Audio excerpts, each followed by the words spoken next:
So this part 2, by the way, I don't know if you noticed, but we skittled out of the first one because it was just going too long. Anyways, again, we have our hydrogen. We're going right into it. If you didn't notice, we're going right into it. This is part 2. So, folks, please pay attention. You have your hydrogen, 1 electron, carbon, 12 electrons. Okay? You have a space in the outer shell, which allows for this electron to be grabbed by this atom. This bonds these two these two atoms to create a molecule. That molecule is hydrocarbon. And the most simple hydrocarbon on the face of the earth is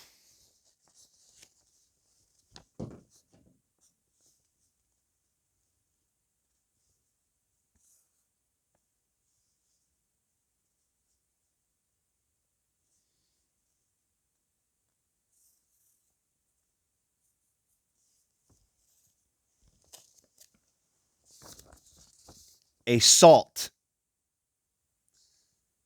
Hydrogen, carbon, and oxygen, known as carbon monoxide.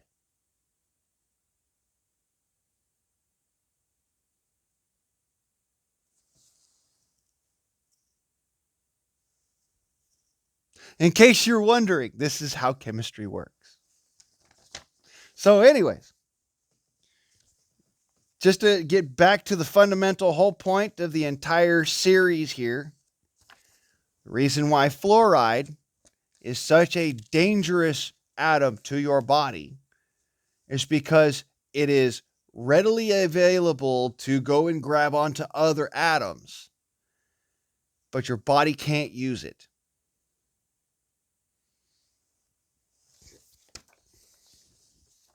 And this single bonding is your oxygen atom. Okay, that single bonding is your oxygen atom and your fluorine atom only sharing one electron. One electron. It's all that they can share, because otherwise they'd end up ripping themselves apart. Whereas the calcium can share 3 electrons with that fluorine atom, and that fluorine atom can then be able to shed an electron to the oxygen atom. This creates your double bond backed by a triple bond. Physics. It's wonderful to use when you're actually doing chemistry. So, anyways, so the whole idea behind all of this is that everybody sits there and says, well, fluoride's good for you. The reality of it is, and I think that Mr. Kennedy has this right, fluoride is a neurotoxin that is dumbing down our children and making them more appeasable. And it is making you stupid, because you were exposed to it for tens of years. You were allowed to be influenced by this chemical in your drinking water. Now, hopefully your parents weren't, absolute garbage, and they learned, well, you were still a young adult or young child for that matter, that fluoride is not good for you, and that they needed to keep that away from you in every which way they could.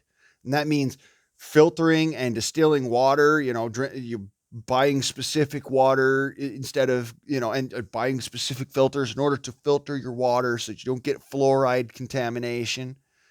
All right. Being very careful about fluoride supplements. This is actually how yours truly ended up getting fluoride poisoning.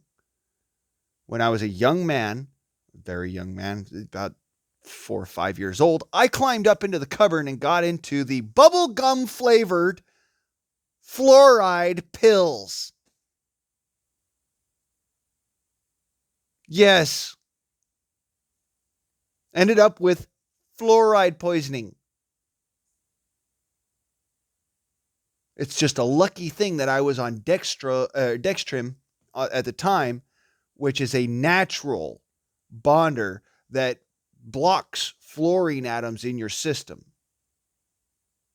I got lucky as all hell, because if it wasn't for that Dextrim, I would be dead. It can literally cause you catatonia in minute microscopic amounts, and in great amounts, fluorine can actually cause death.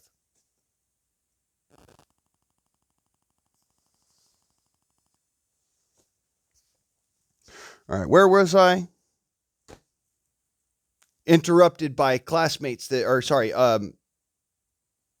class individuals that were not paying attention to school. Slurping on their sack behind me instead. Put down the drugs, kids. Pick up your books and pay attention. Chemistry is how your body functions. It's called biochemistry. Every single process that goes on in your body is governed by this. This is why it's so dangerous to handle certain chemicals with your bare hands. Specifically so.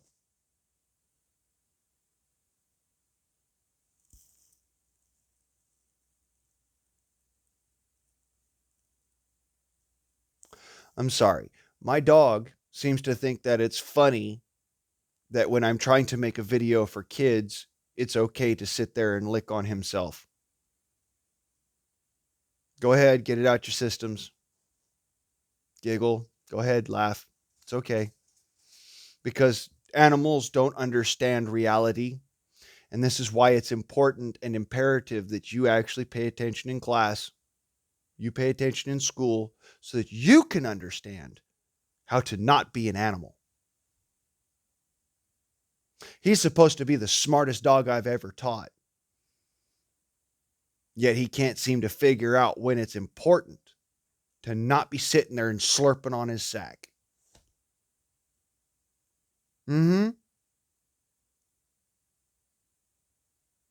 Anyways, I digress. So, we were talking about fluoride and fluorine and all the different chemicals and chemistry which creates the world we live in now. Our modern society is governed by chemistry, by chemicals. And you may not realize this, so I'm going to walk you through it.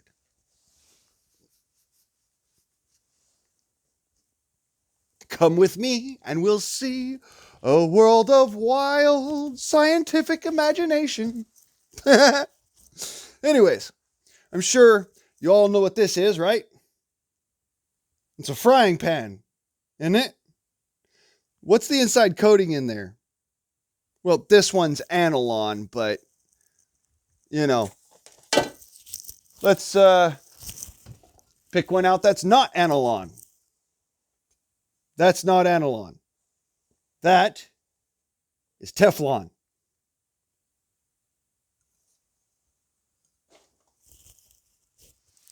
There's a reason why I never use this pan. What you don't realize about Teflon is that it is a polyfluoride. And that polyfluoride is made by one company, one chemical company in the United States. And it was actually considered to be a revolution in chemicals and in chemistry. It was utilized in order to make it so that food wouldn't stick to your pans while you're cooking. Well, nobody really paid attention to the fact that it is